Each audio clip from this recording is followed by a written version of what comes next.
Tu queres estar na ponte de comando para ver onde é que eu ando, we talk about zombies and about feelings. Até ficas meio burro como o Mike Billings. Bota. Estamos live então. 5 estrelas. Ora, muito boa noite a todos. Estamos live, acho eu. Espero só que estejam a ouvir bem. Digam-me só nos comentários se estão a ouvir bem ou não. E, tal como prometido, como viram no último podcast, eu e o Miguel íamos tentar fazer aqui um projeto em que nós fôssemos analisar as principais notícias do dia a dia. Vamos tentar fazer isto 2 vezes por semana, à terça e à sexta, e onde comentamos o que se passou durante essa semana para terem uma visão dada pelo Miguel, que é incrível e não tão incrível por mim também. Miguel, como é que estás? Estás bem? Está tudo, estamos aqui live para partir a lista toda. Aqui são 3 horas da tarde, eu estou aqui na América neste momento, saio daqui a 2 dias e aí são 8 da noite. 8 horas da noite. Vamos nessa, vamos tentar fazer isto. O pessoal solicita muito esta cena. Não há tempo para responder a perguntas do pessoal, isso terá que ser feito noutras cenas, porque nós temos a nossa vida e as nossas coisas para fazer e portanto, vamos nessa, bota aí. Vamos lá, mais rápido possível. Então, numa semana em que tem havido aqui alguns escândalos políticos, não é? Desde o Galamba, mas tendo em conta que este é o primeiro programa, eu gostava que nós recuássemos um pouco, porque acho que era importante. Eu gostava de saber a tua visão sobre a situação do António Costa, não é? É assim, eu vi isto de fora, não é? Porque eu não vejo televisão, só vejo umas letras gordas, leio umas cenas e o pessoal manda-me cenas pelas redes sociais e WhatsApp e eu não sei o que mais. Para mim nada disto é uma cena de novidade, ou seja, isto tem acontecido de uma forma frequente. Para mim, no meu entender, o sistema político português neste momento, por muito que me custe, eu acho que aquela separação quando os políticos dizem há justiça, há o que é política da política, não sei se também tens essa visão de que neste momento eu não tenho apreço pelo Galamba, pelo senhor, eu nunca falei com ele, mas não é uma visão política e económica que eu valorizo. No entanto, está-se a falar de jantares, estás a perceber? Sim. Como assim a falar de jantares? Ou seja, a impressão que eu tenho aqui é que... sim. É que é muito soft. Sabes... ou seja, nós estamos a fazer isto tudo, o governo está a cair... Porquê? Sim. Por causa de jantares? Ou seja, uma pessoa do Ministério Público pode deitar um governo abaixo porque houve um jantar que foi pago, que estás a corromper um homem por causa do jantar. Eu não estou a defender ninguém. Eu só me parece tão confuso, tão... Ou seja... Percebes o que eu quero dizer? Nós estamos a falar... Parece pouco que estavas à espera de mais, ou seja, estavas à espera que se materializassem mais evidências e coisas mais graves. Eu acho que na justiça em Portugal fala-se muita coisa, mas depois quando vamos ver realmente o que é que, não é? O que é que acontece, eu vejo, mas se calhar é da dificuldade de explicar as cenas, de provar as cenas, não sei, mas parece-me um bocado mais um julgamento assim na rua... Em praça pública? Exatamente, parece-me um julgamento de praça pública. E sabes que eu não tenho apreço pelo sistema político português, mas parece-me que o terceiro poder português, eu sou sincero, eu acho que está descontrolado. Eu sou sincero. Imagina, se de facto se comprovar que não havia assim nada de fenomenal de provas, é um golpe de Estado. Tu poderias dizer um bocado essa cena, não é? Ou seja, um bocado interferir. Imagina, eu consigo imaginar alguém sei lá, o pessoal da Procuradoria Geral, assim, aquele pessoal que faz as investigações e o caraças. E como é? Eles têm acesso ao que o António Costa está a dizer? Se o António Costa estiver a falar com um ministro qualquer noutro país, as escutas funcionam? Ou seja, ninguém controla isto. Ou seja um estadista, se não tem possibilidade de ter algum tipo de independência para poder gerir um país, eu não sei se nos Estados Unidos eu consigo fazer uma escuta ao presidente dos Estados Unidos, ou sei lá, não sei, parece-me tudo muito estranho, e depois o pessoal afasta tudo, ou seja, aparece tudo na televisão, repara, tu sabes tudo sobre os processos antes de sequer, está tudo no segredo na justiça, mas está tudo na televisão. Mas será que desta vez não foi bem feito? Será que desta vez, porque imagina, foi de surpresa, a gente foi pego de surpresa, acho eu. Ninguém sabia que a investigação estava em curso. Eu acho que por acaso até funcionou bastante bem. A minha visão vale o que vale e vale muito pouco. Mas até acho que funcionou bastante bem, porque normalmente parece que as pessoas são avisadas das coisas acontecerem e parece que desta vez isso não aconteceu.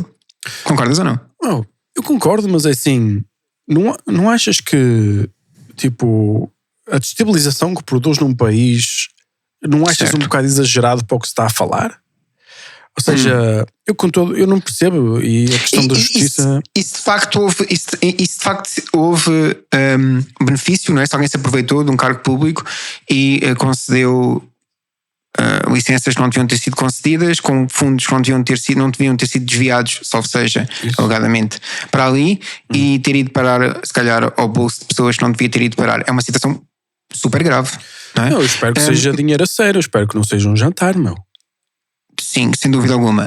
Agora, tu que vês Portugal de fora, porque passas muito tempo fora, como é que as pessoas de fora veem a mesma situação ou passou completamente ao lado e ninguém liga a nada da situação política que se passa em Portugal? A falar comigo, não sei o quê, parece que vão prender o primeiro-ministro de Portugal e não sei o que mais, passado um dia, estranho, o que é que foi isto, o que é que se passou, afinal não é nada, toda a gente confusa, ninguém percebe nada. Ou seja, então o governo está a cair e agora já não se sabe, o ministro já não está envolvido, então porquê é que o ministro, percebes o que eu quero dizer? Porquê é que o primeiro-ministro, ou seja, o pessoal fica admirado. Eu acho que parece assim um bocado a República das Bananas, não é? Ou seja, com todo o respeito que eu tenho, ou seja, isto tem que ter cabeça, pernas e membros, não sei. Eu sei que nós devemos ter seguramente um problema de corrupção em Portugal. Mas... A experiência diz-nos isso, não é? Nós também já estamos queimados. Mas onde é que estão as pessoas condenadas? Onde é que está o Sócrates na prisão? Onde é que está... Ou seja, eu não vejo nada, ou seja... Mas por pormenores técnicos, não é? Não sei, concordas, não? Eu não sei.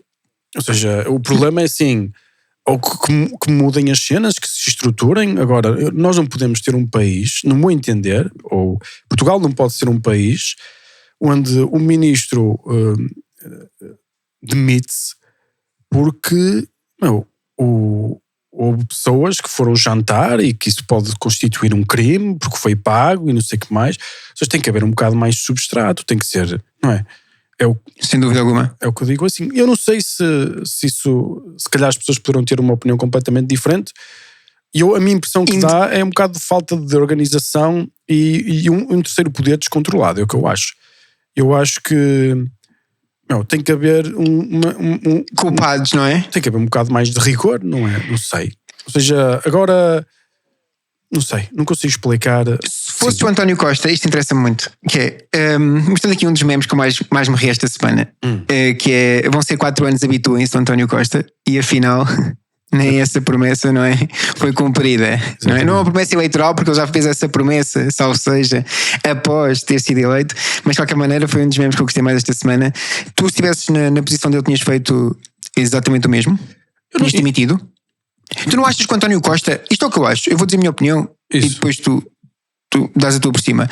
Eu acho que se fosse noutra altura, e se o António Costa, isto é o que me parece, não estivesse tão cansado, muito provavelmente ele se calhar passava por cima disto, como passou por cima de outras situações, se calhar não tão graves para o lado dele como esta, mas como passou por cima de outras situações, até para ministros dele, etc.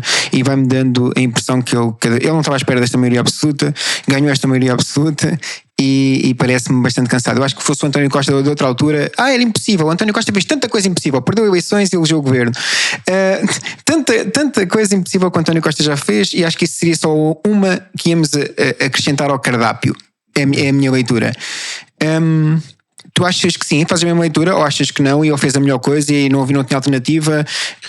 Mas assim, eu não sei o que é que ele sabe, não é? Ou seja, nem tu, nem não sabemos, não é? Ou seja, ele tomou uma decisão baseada em informação que nós não possuímos, não é? E baseada em interesses que nós também não sabemos quais são. Ele é um indivíduo, tem o seu interesse pessoal, tem a sua visão do que é para a sua vida. E agora, o que me perturba mais nem é António Costa, o que me perturba mais é tu tens um partido que podia ser este ou podia ser outro qualquer, mas que tem tantos problemas e ninguém quer saber. Ou seja, parece-me que eu vi as sondagens e parece que está tudo mais ou menos igual. Ou seja, o povo acaba O pessoal acha que o PS vai voltar a ganhar? Eu não sei, mas é assim, não te parece que o pessoal não quer saber? Ou seja, é como se fosse uma questão clubística. Eu vou votar no PS e o PS acaba por ser um governo e as pessoas de António Costa parece-me um político espetacular, no sentido em que consegue, digamos, fazer o que as pessoas querem e consegue atingir os resultados, pelo menos políticos, a curto prazo, sem dúvida. Mas eu acho que o problema se vai manter. Eu acho que se fosse outro partido qualquer a estar no poder, o conjunto de problemáticas que iam ter iam ser muito parecidas. Tu, por exemplo, tu verias que se tivesse outro partido no governo, não serias suscetível de ter os mesmos problemas que tem este partido? Ou seja, estes são os corruptos. Um partido com a mesma idade? Um partido com a mesma idade? Sim. Sem dúvida alguma. Ou seja, acaba de ser tudo muito partido, ou seja, é um sistema, não é? É uma plataforma que funciona de uma forma específica. Claro que tu dizes, mas um partido novo será diferente. Eu concordo contigo, mas esse partido novo será diferente durante quanto tempo? Não é? Não sei. Eu acho que não sabemos. Exatamente. Se calhar temos que experimentar. Mas voltamos ao voto útil. Exatamente. Agora, a questão é, vamos olhar para isto de um prisma operacional, que é o que me interessa a mim, prático, não é? Qual é o problema de Portugal? É os partidos. É que eu acho que não é os partidos, meu. Eu acho que o problema de Portugal é a forma como estamos organizados. Um partido é um tipo de organização, não é? Política. Tu tens um conjunto de pessoas que se reúne para fazer uma proposta política e para ser eleito, não é? Esse é o seu objetivo. Não, este partido tem pessoas, tem indivíduos, todos eles com os seus objetivos de vida, com os seus interesses, todos eles a trabalhar e a esforçarem-se para esse partido ter sucesso. E no momento que esse partido tem sucesso, quem é que tu vais colocar a administrar o país, ou quem é que vais colocar a administrar as instituições, e quem é que vai ficar com o poder, vamos chamar assim? Vão ser as pessoas que mais contribuíram para o sucesso desse país, desse partido. Ou seja, o que eu diria é um sistema que está contaminado em si próprio. Tu nunca vais ter os melhores a gerir, tu vais ter os melhores a colaborar num partido para ter sucesso, que depois vão ser colocados e de forma legítima, porque assim, eu se fosse o António Costa, eu colocaria no governo as pessoas que me ajudaram. Exatamente, mas é normal. E os outros partidos todos vão fazer a mesma coisa. Não nos vamos iludir. Eles vão colocar aqueles que os apoiam, que fazem com que o partido tenha sucesso e até dentro do seu próprio grupo no partido. Como tu sabes, existem lutas internas partidárias.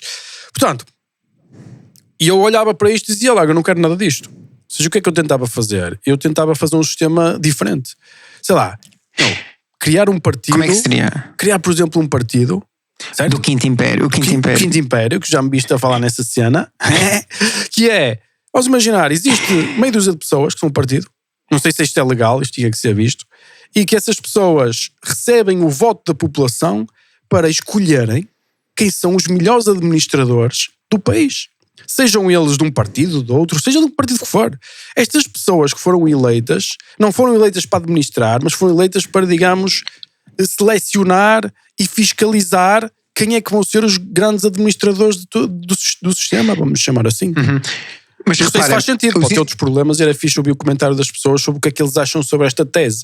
Se eles acham quais são os problemas que as pessoas acham sobre esta tese. Agora, que Portugal não vai mudar, não vai, porque o substrato... Eu tenho aqui um meme. Não é? Qual é este? Eu tenho aqui um meme que reflete isso, não é? É um bocadinho a situação de Portugal, também estive a ver. O meme vem, obviamente, do lado direito, acho eu, do lado do espectro mais à direita da política, em que Portugal, não é, passa por uma situação aqui menos boa, não é? Isso. E depois como podem ver aqui na parte de baixo. Exato. Não é? Depois reinicia, não é? Quando começa que nojo, nunca mais voto nestes gajos, eu acho que é um exemplo. Como isto custa a limpar, e então as pessoas esquecem-se e voltam a eleger. Mas tu repara, mas tens uma roda e um sistema, estás a ver ali? E eu estou a criticar justamente o sistema. Eu concordo contigo, se te puseres novos partidos jovens no poder, durante os primeiros anos vais ter uma vantagem. Acontece nos Estados Unidos, não? Acontece nos Estados Unidos também? Eu acho que sim, acontece nos Estados Unidos, mas há países que têm vantagens. Por exemplo, vamos imaginar, Itália. Itália não tem 100 governos em 70 anos, não é? Ou seja, não há ninguém a governar. Aquilo é a função pública que se autogoverna a si própria. Tem vantagens. Vamos imaginar a França, como já falámos no nosso podcast, quando falámos, ou seja, o pessoal nem quer fazer as cenas, ninguém obedece ao que o governo diz.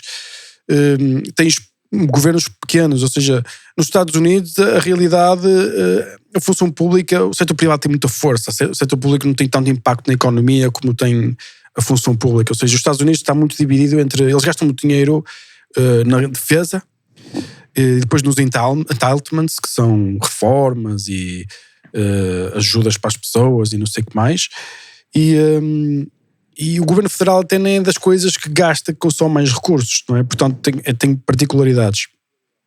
Muito bem. O sistema que nós criamos, depois ele fica ainda mais contaminado, no sentido em que tu repara, tu para teres o voto das pessoas vais-lhes oferecer coisas, e essas coisas são o que te trazem para o poder, então o teu objetivo nem é gerir o país na sua maximização, mas gerir o país na forma que te dá mais garantias de tu continuares no poder.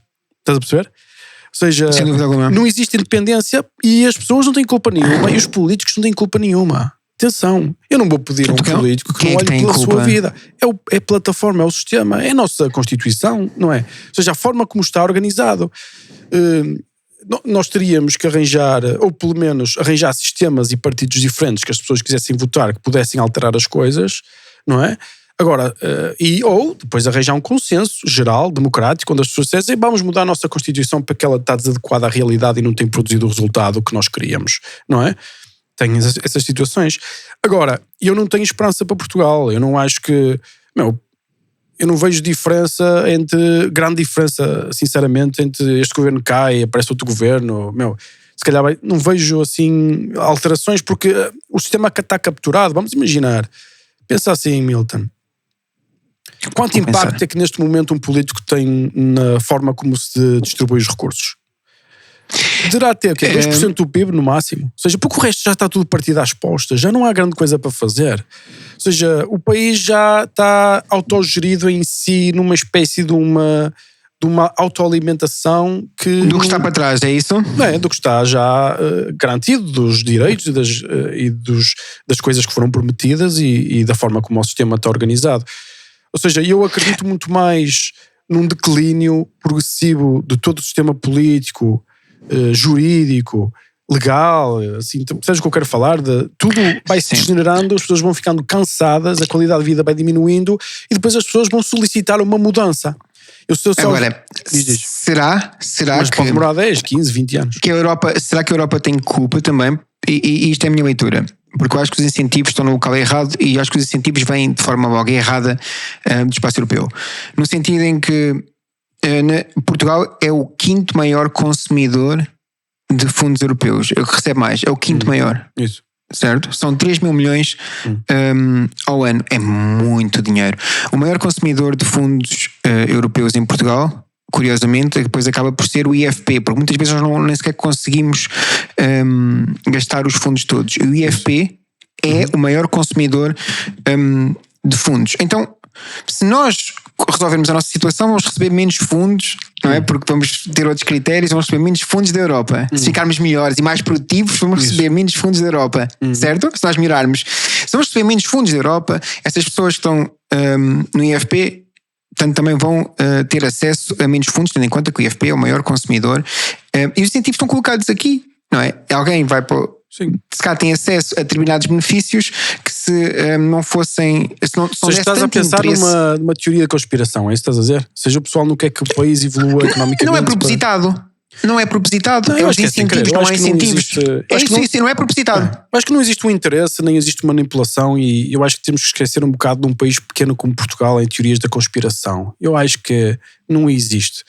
Eu acho que em Portugal há um conflito saudável entre diferentes pessoas. Mas imagina, mas tu és político, certo, mas imagina, tu és político e estás à frente do país e se tu melhorares a partir de um certo ponto, tu vais ter menos orçamento para o ano. Porque tu vais receber menos fundos. Pois, isso já não sei. Isso faz sentido? Eu não sei, eu acho que não faz sentido. Eu não ia por aí. Nós recebemos fundos porque estamos a dar alguma coisa em troca, não nos vamos iludir. Ou seja, seja, por exemplo, os fundos todos que nós recebemos da Europa vêm muito, por exemplo, da destruição do setor têxtil, do setor do calçado, quando abrimos as fronteiras à China, e então é assim, aí nós vamos destruir o vosso setor têxtil, o vosso setor calçado, mas vamos dar recursos para vocês construírem uma nova economia. Só que nós não construímos a nova economia, não é? E então acaba por continuamos a ser subsidiados, não é? Agora, se as pessoas acham que o futuro para o país é continuar a ser subsidiado, nós vamos ser sempre parente próprio da Europa, ou seja, ninguém dá dinheiro a quem está mais rico, ou seja, a Irlanda neste momento não deve estar a ter muitos fundos, não é? Não. A questão é pensar que tipo de economia que nós queremos para o país e o problema é que pouca gente pensa nisso e pouca gente tem interesse, porque repara, as pessoas estão muito focadas na sua vida e acho que fazem bem. E as pessoas estão mais focadas nas eleições do Porto ou do Benfica do que propriamente quem é que vai ganhar as eleições, não é? Tenho mesmo para isso também. Não, mas eu acho que eu compreendo as pessoas, porque é que elas se vão chatear? É um bocado assim agora. Nós precisamos de elite e precisamos de uma elite que seja absolutamente independente das forças económicas deste país. Era um país tão pobre, está aqui o mesmo, não é? Era um país tão pobre que gritava mais forte um gol que uma injustiça. Exato. Somos um pouco assim, não? Eu acho que sim, mas não é por mal, não é por malícia. Ou seja, eu acho que é um país que vai se evoluindo e vai crescendo e a formação vai aumentando da população.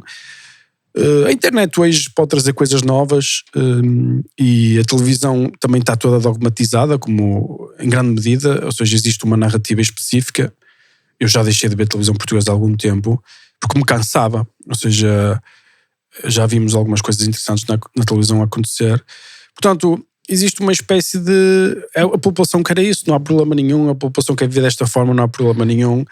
Por isso é que eu acredito que qualquer mudança que haja vai demorar décadas, não vai demorar 2 ou 3 anos, não vai ser amanhã que as pessoas vão acordar de manhã e vão dizer não, isto não funciona, nós precisamos de uma coisa nova. Não, tem que necessariamente haver uma degeneração. A minha problemática é quando houver essa degeneração e quando houver alguém que venha pôr a casa em ordem, quem é essa pessoa e qual é o nível de autoritarismo que essa pessoa tem, qual é a sua visão autoritária da realidade. Porque é assim que os ditadores vêm ao poder, é quando as pessoas estão absolutamente descontentes, não é? O culto da persona, e achas que pode surgir um político de culto, e já lá vamos, mas é exatamente isto. Quem é que ganha mais? Quem é que é o partido que ganha mais com esta situação? Ou quem é a pessoa que ganha mais? Aliás, eu até podia fazer assim um exercício engraçado que era que um homem do leme, não é? Já que isto chama-se ponto de comando. Ponto de comando no meu programa. Ponto de comando. Exatamente. Como isso se chama ponto de comando. Vamos falar aqui nos homens do leme. Quem é que tu achas que a semana lhe correu super bem e quem é que a semana lhe correu super mal? Quem é que tu gostavas de ser, ou seja, não é? Quem é que lhe correu bem? Um bom homem do leme, ou seja, que lhe correu tudo bem, e um mau homem do leme.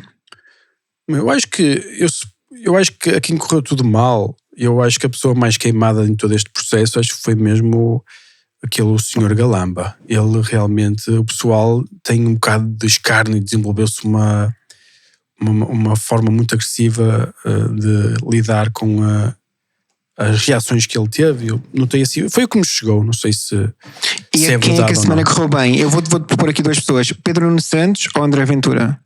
Parece-me que são as 2 pessoas para quem a semana correu melhor. Eu também acho que sim, eu acho que mas o André Ventura eu acho que tem vantagem. Ou seja, porque o André Ventura ainda tem uma clean sheet, let's say. Ou seja, como ele nunca foi ainda governante, como ele ainda não teve a oportunidade de fazer as neiras, não é?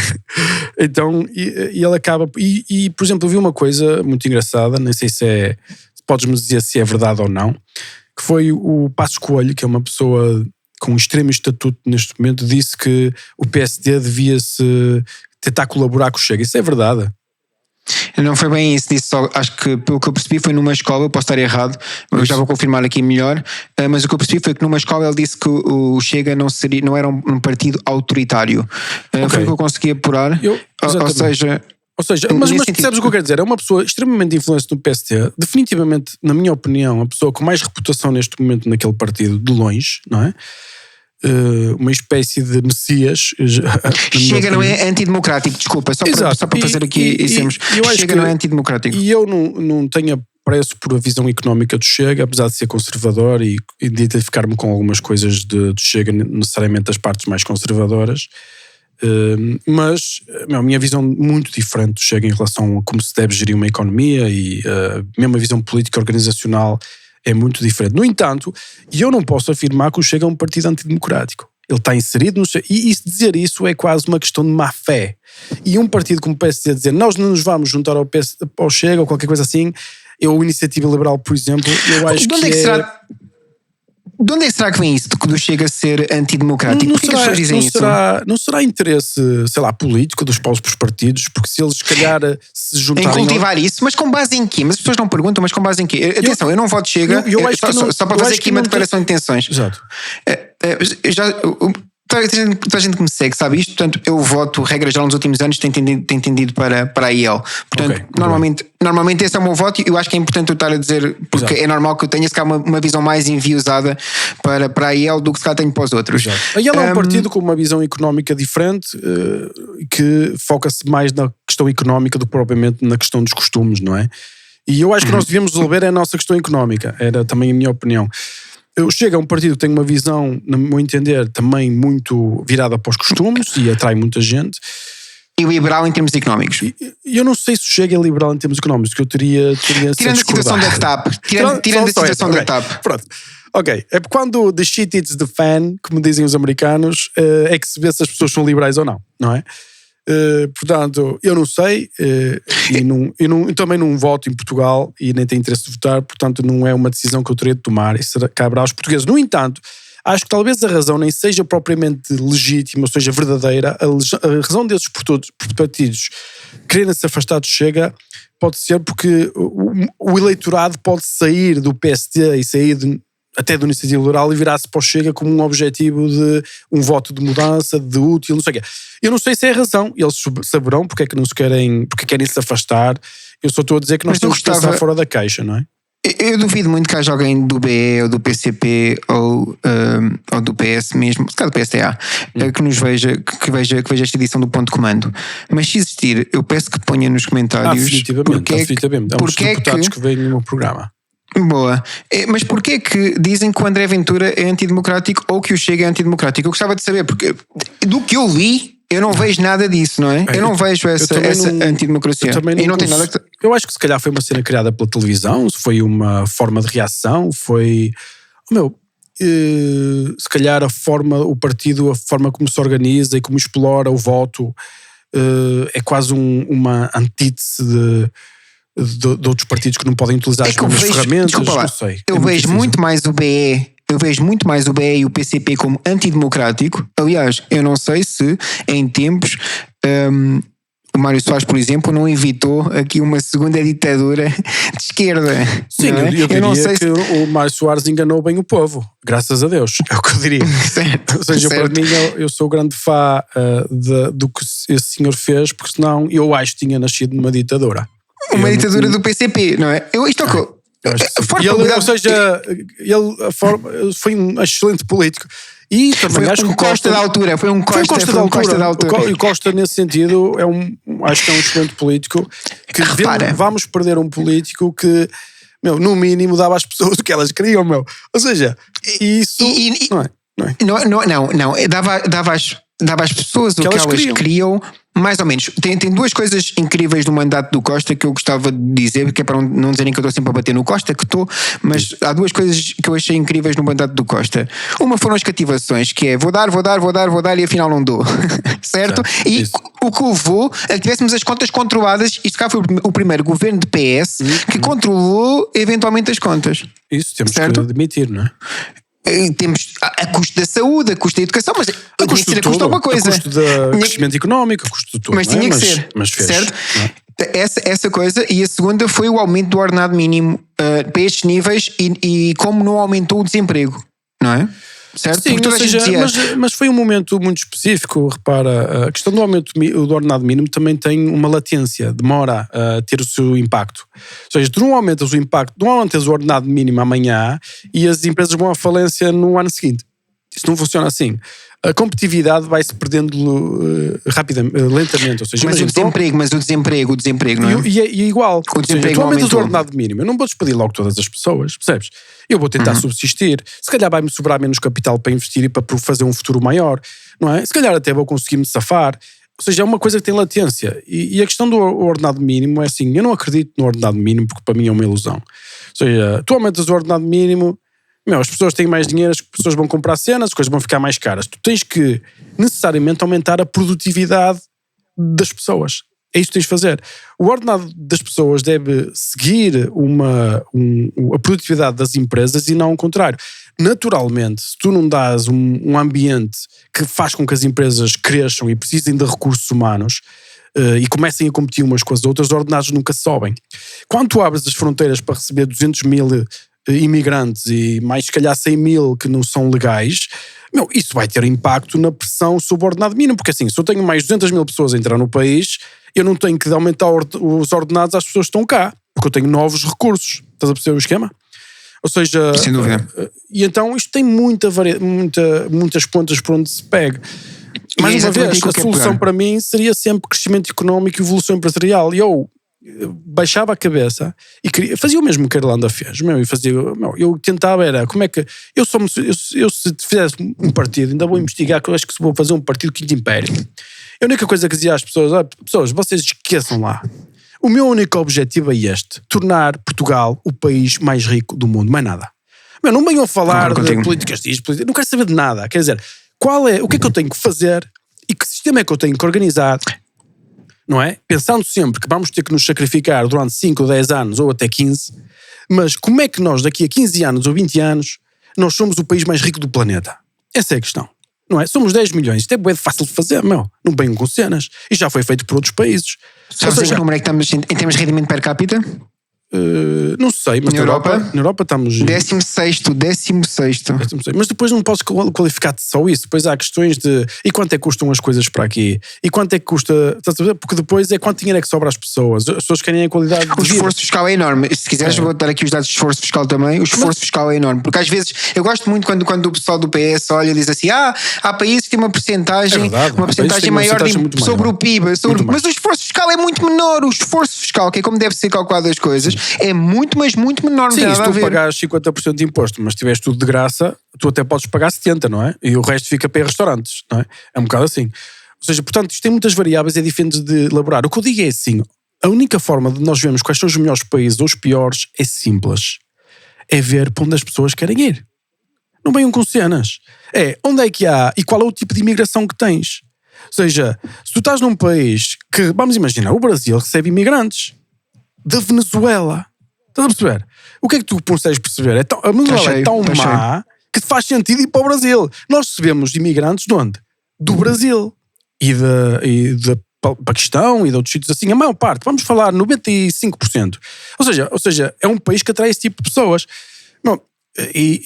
Tu não recebes 95% das pessoas imigrantes dos Estados Unidos. Não é classe média ou classe trabalhadora dos Estados Unidos que vem para Portugal para melhorar a sua vida. São pessoas que querem ter acesso a casas e acesso a restaurantes mais baratos, na realidade. Senão ficavam na América, não é? Ou seja, aqui o dinheiro fica mais esticado provisoriamente, porque à medida que as pessoas vão entrando e vão competindo pelos recursos, as coisas aumentam de preço e começamos a ser um país que começa a ter mais parecências com, por exemplo, economias como São Paulo e assim, onde vês uma divergência muito grande e vês os melhores restaurantes do mundo ao lado de as pessoas não poderem ir ao restaurante, não é? Porque está a um preço que as pessoas não podem aceder. Eu sinto um bocado Portugal a caminhar nessa direção, ou seja, infelizmente. Mas a realidade é, neste tipo de economia, que se apresenta o melhor país do mundo é onde é que as pessoas com mais formação se estão a deslocar para ganhar dinheiro, não é para gastar dinheiro. Estás a perceber o que eu quero dizer? Tu não vês gajos altamente qualificados a deslocar-se para Portugal para ganhar dinheiro aqui. Tu vês gajos que já têm a sua vida feita, que trabalham para o exterior, a vir para Portugal para gastar dinheiro aqui. Nós não estamos a fazer produção económica em Portugal. Não, eles vêm para aqui para passar férias. Não é? Que é o que eu faço por todo mundo também. Eu vou para os países, eu não preciso ganhar dinheiro em lado nenhum. Eu vou para os sítios onde eu quero gastar cenas. E nós olhamos para países onde as pessoas se deslocam para produzir valor, são essas economias, e quase toda a atração, é a América do Norte, como sabes. Vai tudo... Irlanda? Irlanda atraiu Na Europa? principalmente os americanos por razões também, como nós sabemos, fiscais, de exploração, que era uma coisa que nós devíamos usar também. Usava todas as ferramentas. Eu traía os gajos mais ricos. Estamos a andar para trás nesse sentido, sabias? Se fosse No comigo. Twitter. Eu garanto que eu ponho os portugueses os gajos mais ricos do mundo, ponto final. Ninguém precisava trabalhar. És português, não precisas trabalhar. Eu resolvo o problema. Desvia-te. 5 estrelas. Então, para fecharmos, porque já estamos a estender e não era suposto estender bastante. Desculpa. Diretamente, eu quero pôr aqui um setor, que é uma secção no nosso ponto de comando, que vai ser diretamente do caralho. Ou seja, Ok. tu que estás lá em cima, Isso. não é?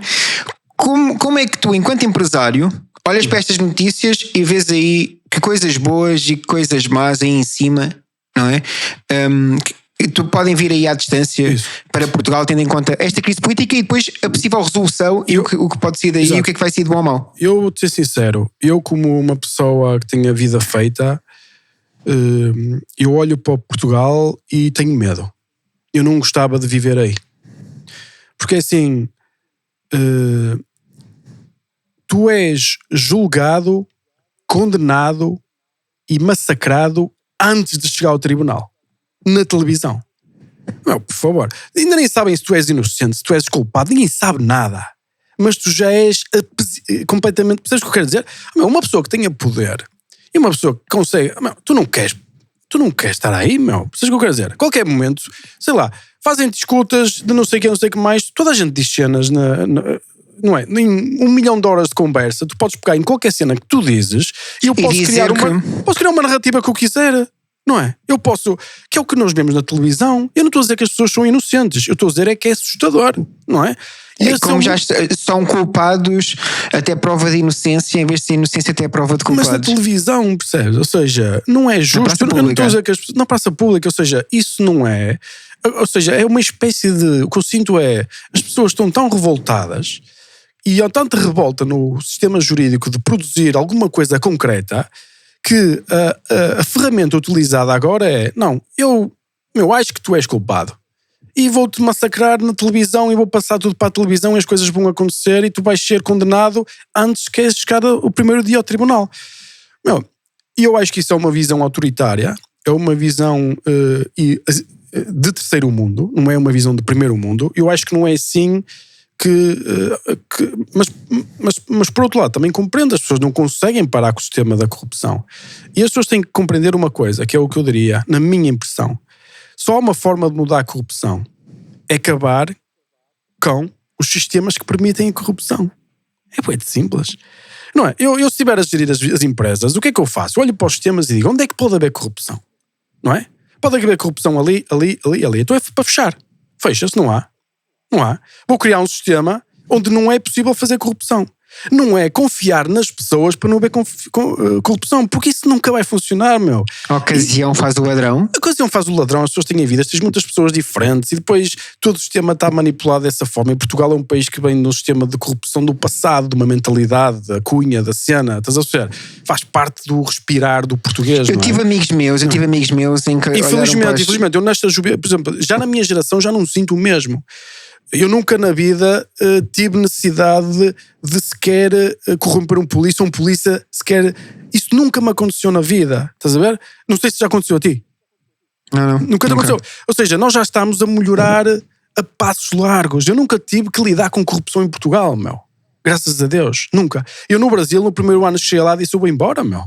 Porque não dá para viver aqui, não dá para fazer aqui. Em Marrocos. Exatamente, em Portugal eu consegui, estar separado do sistema da corrupção. Mas, por exemplo, nós temos muita gente que vem do passado, muita gente que está integrada e muita realidade que funciona nessa cena, que faz parte do métier. Agora, se nós tivéssemos, criássemos e eliminássemos essas possíveis fontes de corrupção, e é fácil, tem a ver com reduzir o tamanho, porque a corrupção, como tu já falámos, Milton, não nos estendermos, não é só o político que recebe dinheiro não sei o que mais.